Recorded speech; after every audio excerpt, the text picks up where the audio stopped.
सत्संगत जी, प्यार से बोलना जी, धन निरंकार जी।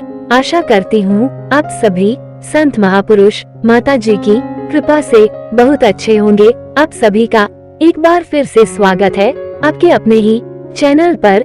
आज का विषय है, आपके जीवन में जितने भी मोड़ आते हैं वो सब आपका भला करने के लिए ही आते हैं। आज का विषय यही है, सत्संगत जी। तो चलिए सुनते हैं आज की ये साखी। सत्संगत जी एक बहुत ही कंजूस व्यक्ति था। उस व्यक्ति का नाम दानचंद था। उसके पास धन तो बहुत था, परंतु उसने कभी किसी को दान नहीं किया था। उसने प्रण ले रखा था कि जीवन में कभी किसी को कुछ भी दान नहीं करना है। उसके घर से कुछ किलोमीटर दूर गंगा नदी बहती थी, परंतु वह कभी गंगा स्नान करने नहीं गया, क्योंकि गंगा स्नान करने के बाद पंडित पुजारियों को कुछ दान दक्षिणा देनी होती है। गंगा स्नान के बाद दान करना पड़ेगा, इसी डर से वह कभी गंगा स्नान करने ही नहीं गया। सत्संगत जी, उसकी पत्नी उसे दान पुण्य करने के लिए कहती थी, परंतु वह कहता था, इतनी बड़ी दुनिया में हमारा छोटा सा दान करने से क्या होगा। एक दिन उसकी पत्नी ने कहा, अब तो आपका बुढ़ापा आ गया, आप दान पुण्य कुछ करते नहीं, कम से कम एक बार जाकर गंगा स्नान ही कराओ। पत्नी की बात मानकर उसने गंगा स्नान करने की हामी भरी। उसके घर से गंगा नदी 12 किलोमीटर दूर थी। सत्संगत जी, रास्ते में कहीं पैसा खर्च ना हो जाए, इसलिए वह 12 किलोमीटर पैदल ही चला गया। जब दानचंद गंगा नदी के किनारे पहुंचा तो उसको लगा के घाट पर जाएंगे तो पंडित दान दक्षिणा मांगेंगे, इसलिए वह स्नान करने मुर्दा घाट चला गया। मुर्दा घाट बिल्कुल सुनसान था। उसने इधर उधर देखा, दूर दूर तक कोई नहीं था। उसने जल्दी से गंगा जी में एक डुबकी लगाई। सत्संगत जी, भगवान जो घट घट के वासी है, वो उसे ये सब करता देख रहे थे। भगवान को एक मजाक सूझी। भगवान वहाँ पर एक पंडित का रूप बनाकर प्रकट हो गए। जैसे ही दानचंद डुबकी लगाकर बाहर निकला, पंडित रूपी भगवान बोले, यजमान की जय हो। सत्संगत जी, पंडित को देखते ही दानचंद कांप गया। वो बोला, ये तो हद हो गई, ये पंडा तो मुर्दा घाट पर भी आ गया। पंडित ने बताया कि मैं एक संतोषी ब्राह्मण हूँ और एकांत में यहाँ मुर्दा घाट पर ही पड़ा रहता हूँ। यहाँ पर कभी कभी आपके जैसा कोई यजमान आ जाता है और मेरा साल भर का इंतजाम इकट्ठे ही कर देता है। आज आप आए हैं, आपको मेरा 1 वर्ष का इंतजाम करना है। सत्संगत जी, तभी दानचंद बोला, मैं इतना दान नहीं कर सकता। पंडित बोला, दान तो अपनी श्रद्धा के ऊपर होता है, इसलिए आप 6 महीनों का इंतजाम कर दो। दानचंद बोला, मैं 6 महीनों का इंतजाम भी नहीं कर सकता। पंडित बोला, तो 3 महीने। दानचंद बोला, नहीं। पंडित बोले, 1 महीने का ही कर दो। दानचंद बोला, मैं 1 महीने का, तो क्या मैं 1 दिन का भी इंतजाम नहीं कर सकता। सत्संगत जी, अब पंडित ने कहा, आपको कुछ ना कुछ तो दान करना ही पड़ेगा, नहीं तो हम आपको जल से निकलने नहीं देंगे। थक हार कर दानचंद बोला, 1 आने का दान करूँगा, वो भी उधार। मेरे पास अभी तो कुछ नहीं है, इसलिए मेरे घर आकर 1 आना ले जाना। पंडित ने दानचंद को 1 आना दान करने का संकल्प दिलवा दिया।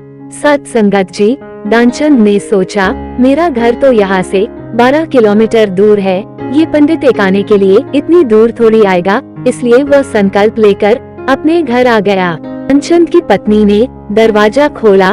वो पंडित को देखकर लौटी और दानचंद से पूछा, क्या पंडित को कुछ देने की कह कर आए हो। दानचंद बोला, हाँ, मैंने एक पांडा को 1 आना देने का संकल्प लिया है। पत्नी बोली, वह पंडित जी अपना 1 आना लेने दरवाजे पर खड़े है। सत्संगत जी, दानचंद ने सोचा, वो पंडित 1 आने के लिए इतनी दूर आ गया। दानचंद ने पत्नी से कहा, जाकर उस पंडित से कह दो कि यजमान बीमार है, इसलिए 3-4 दिन बाद आए। पत्नी बोली, 1 आने की ही तो बात है, दे क्यों नहीं देते। दानचंद बोला, मैं किसी को कुछ नहीं देने वाला, जाकर उससे कह दो कि यजमान बीमार है, इसलिए कुछ दिन बाद आए। सत्संगत जी, पत्नी ने दुखी जैसा मुंह बनाया और पंडित से बोली, महाराज, मेरे पति आज इतनी दूर पैदल चलकर गए थे, इसलिए वे बहुत थक गए हैं और बीमार है, इसलिए आप 3-4 दिन बाद आना। पंडित बोला धन मिले या ना मिले, लेकिन वे हमारे यजमान है। यजमान बीमार है और पंडा चला जाए, ऐसा नहीं हो सकता। जब तक वो स्वस्थ नहीं हो जाते तब तक हम यही रहेंगे। हमारा यहाँ रहने का इंतजाम कर दो। हम यहीं पर प्रसाद बनाएंगे और यहीं पर भजन करेंगे और यहीं पर प्रसाद ग्रहण करेंगे। सात संगत जी, पत्नी लौटकर गई और उसने दानचंद को सारी बात बताई कि वो पंडित कह रहा है जब तक आप ठीक नहीं हो जाते वो यही रहेंगे। पत्नी बोली इससे तो अच्छा उन्हें एक आना देकर रवाना करो। दानचंद बोला एक आना क्या, ऐसे ही आता है। मैं उस पंडित को कुछ नहीं देने वाला। तुम जाकर उस पंडित से कह दो कि यजमान मर गए। दानचंद को योग का अभ्यास था, इसलिए वह सांस रोककर पड़ गया। पत्नी गई और उसने रोकर पंडित से कहा कि वो मर गए, अब तो जाओ। सात संगत जी, पंडित बोले अरे राम राम, यजमान चला गया, जब तक उसका अंतिम संस्कार न हो जाए तब तक हम कैसे जा सकते हैं। पंडित जी बोले तुम महिला कहाँ कहाँ भटकती फिरोगी, हम सारे गांव में यजमान के मरने की खबर किए देते हैं। पंडित जी सारे गांव में खबर कर आए कि दानचंद जी मर गए। सारा गांव दानचंद के घर इकट्ठा हो गया, लेकिन दानचंद ऐसा विचित्र आदमी एक आना बचाने के लिए सांस रोके पड़ा था। गांव के लोगों ने दानचंद को मुर्दा समझ के बांध लिया। सात संगत जी, अब उसकी पत्नी सही में रोने लगी और रो रो कर बोली यह मरे नहीं है। गांव वाले बोले बहन ये तो तुम्हारा मुंह है, जाने वाला तो गया, इसलिए धीरज रखो। पत्नी बोली अरे किस बात का धीरज रखूं, यह मरे ही नहीं है। गांव वाले दानचंद को बांधकर अंतिम संस्कार के लिए ले गए। पत्नी बेचारी रोती रह गई। सात संगत जी, लेकिन वह विचित्र आदमी इतना सब कुछ होने के बाद भी सांसें रोके पड़ा था। सबके साथ पंडित बने, भगवान भी उनके पीछे पीछे चल दिए। सात संगत जी, भगवान ने सोचा हद हो गई, हम कहीं नहीं हारे, पर आज तो इस दानचंद से हम भी हार गए। ऐसा गजब का विचित्र आदमी हमने कहीं नहीं देखा। एक आना बचाने के लिए यह आदमी बिना मरे मरा पड़ा है और चला जा रहा है। जब दानचंद को लकड़ियों पर रख दिया गया और केवल अग्नि लगनी ही शेष थी, तब पंडित रूपी भगवान बोले कि यह हमारे यजमान थे, हम इनकी मुक्ति के लिए इनके कान में कुछ मंत्र बोलेंगे। सात संगत जी, भगवान उसके कान के पास मुंह लेकर गए और बोले मैं भगवान विष्णु हूँ, मैं वैकुंठ से तुमसे नाता जोड़ने आया हूँ।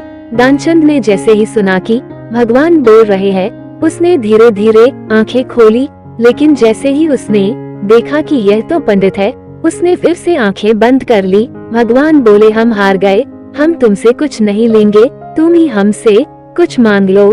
सात संगत जी, दानचंद धीरे से बोला वही एक आना छोड़ दो। दानचंद बस पंडित रूपी भगवान तथास्तु कहकर वहाँ से चले गए और दानचंद आंखें खोलकर उठ बैठा। सात संगत जी, कहने का भाव यही है कि समागम आ रहा है, हमने बढ़ चढ़कर हिस्सा लेना है, समागम फंड भी जरूर कटवाए। सात संगत जी, हम इस बात का ध्यान रखें कि कहीं हमारा कर्म दानचंद की तरह तो नहीं, हम अपने समर्थ अनुसार समागम में योगदान दे, सेवा हमें बढ़ चढ़कर करना है। माता जी के सत वचनों को हम मान पाए, यही आप सभी संत महापुरुषों के आगे अरदास है। सात संगत जी, अगर आप सभी को आज की साखी अच्छी लगी हो तो वीडियो को लाइक शेयर जरूर कीजिएगा। साथ ही चैनल पर पहली बार आए हैं तो सब्सक्राइब करना ना भूले।